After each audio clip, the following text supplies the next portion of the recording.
Are you recording? Mm-hmm. Okay. So I am going to show you how to thread the machine. I'm giving you a bunch of spools like this. What I do before I got this thing back here is I would take a coffee cup and then I would wrap it around. You gotta kind of get it just right to where it pulls easily. And then you tuck it under this part right here and into there. And then this part, this is the thread tension. I have it set right now for the type of thread that I'm giving you. And you go up, it should hook right into here. And then you go down, and then right there, you see that little tiny bar? It goes behind that. Just make sure it's in there good. Oh, hold on a sec. And it should just hook in like that. And then this comes with a thing that is supposed to thread it by itself, but I am not very good with those, so I'm not using that. But if you can figure out how to use this, it's supposed to make it easier because you don't have to push through the thread to the hole in the needle. It's supposed to just pull it through and then you pull back. Some machines are easier than others. But then you just, if you can get it in the hole. The hardest part right there is to get it in the hole. And okay, so that's how you thread the machine when you're ready to sew. But I'm not sure if you know how to thread the bobbin. So up here, Elizabeth. So for the same thing, for threading the bobbin, I'm going to do the bobbin right now because I want to thread one to show you. So for the bobbin, you wrap it around here. You don't wrap around, just guide it around here to this little tension wheel right here, and it kind of just fits in there. And then your bobbin sticks right there. And I forgot to thread it because I'm special. Gotta put it right in there like that, and then this little thing just slides over, and that means that it is engaged to thread the bobbin. Let it wrap around a little bit, and then grab my scissors and you clip, and then you let it thread the rest of the way. This machine, I'm not sure, I need to probably fix this little bit right here. So if you take a screwdriver, this is the little stopper that tells the machine, well, it doesn't really tell it, it slows it down so that you know, hey, it hit this, it's done threading. It's set for a smaller setting so that it only fills up to a certain point. You can make it to where it fills up all the way to the edge of the bobbin if you want. I can fix that before I give you the machine, but so you just fill the bobbin the rest of the way.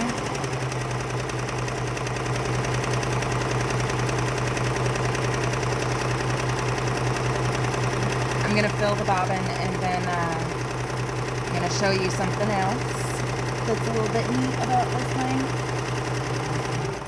Okay, so that's about how far it fills with this in the position that it's in. Clip that. You getting everything, Elizabeth? Mm-hmm. Okay. Now rethread the machine by going up in there and then through the tension disc that's right here. You can see that. And then back right there. Make sure this is in the correct position. This always has to be up when you want to pull your project away from the machine as well, because this kind of indicates if the thread down here, Elizabeth, you have to focus, look back up a little bit. So if this is up, then that kind of means that the thread down here by the dog feet, or feed dog, whatever it's called, Dog. that lets you kind of know that that it's gonna release easier. Otherwise, you're gonna struggle with it, and you might tear the fabric. I have done that before. It's feed dog. It's feed dog. Well, the feed dog. Because you feed it Rethread the it thread. because I'm silly and I should have done the other thing first. All right, now for this part. On this machine it slides out this way.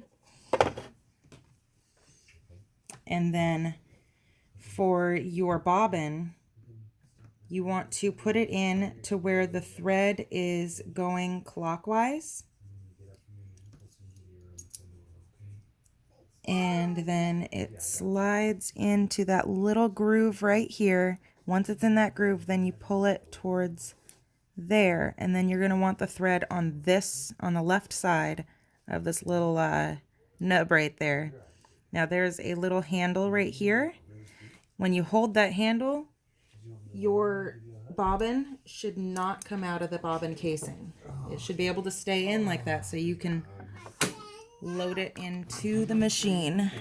And if you look right here, the groove fits perfectly with that. So, and your thread is on the left of the little nubbin on the bobbin casing.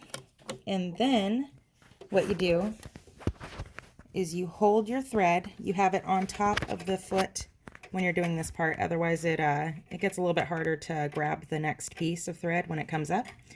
And you go around once where your foot is all, where this little piece is all the way back up. You twist the handle over here, Elizabeth. Twist this handle all the way until this is up again. One time. And then you have both threads. And then you want to tuck them in the pressure foot and pull your threads back to here. And your machine is threaded. So for this machine,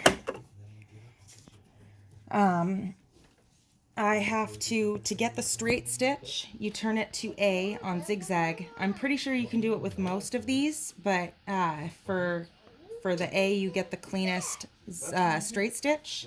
And so you turn it to A here, and stop it. I didn't say B, I said A.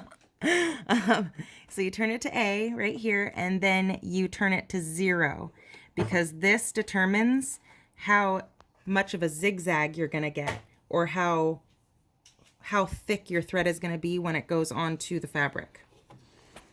So I shouldn't have used white thread for this because it's going to be a little bit harder to see, but mistakes were made. So the little lever for the pressure foot is right here to go up and down.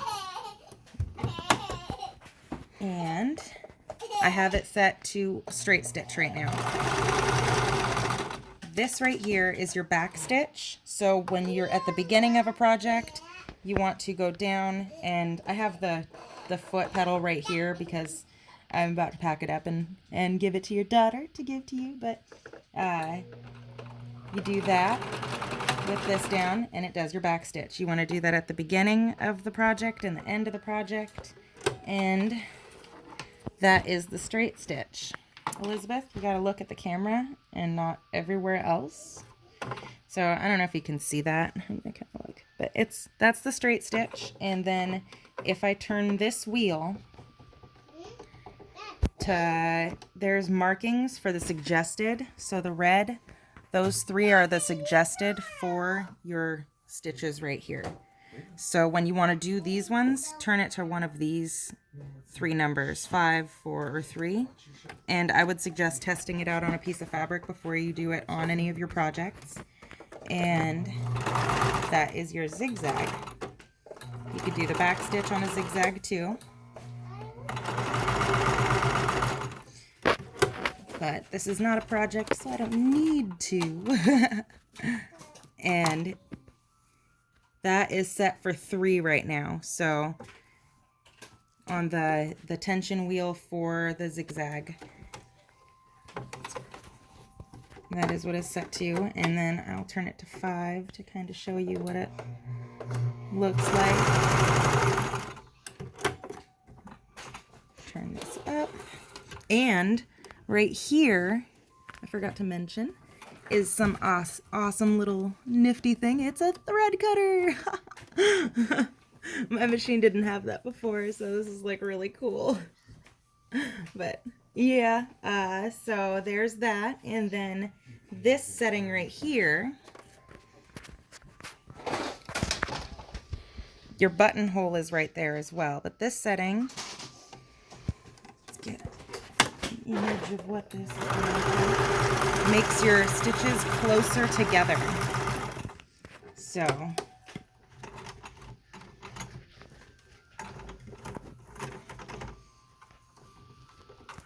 nope. There it goes. I'm just going to use the thread cutter because it's fun. So this makes your stitches closer together. So that's the width on when it's set to 4. The higher up you go, the closer together your stitches are. Okay, and that's the end of this video for now, because I'm not sure what else I need to tell you about it, other than I'm really excited for you to sew some stuff. Yeah. All right. Well.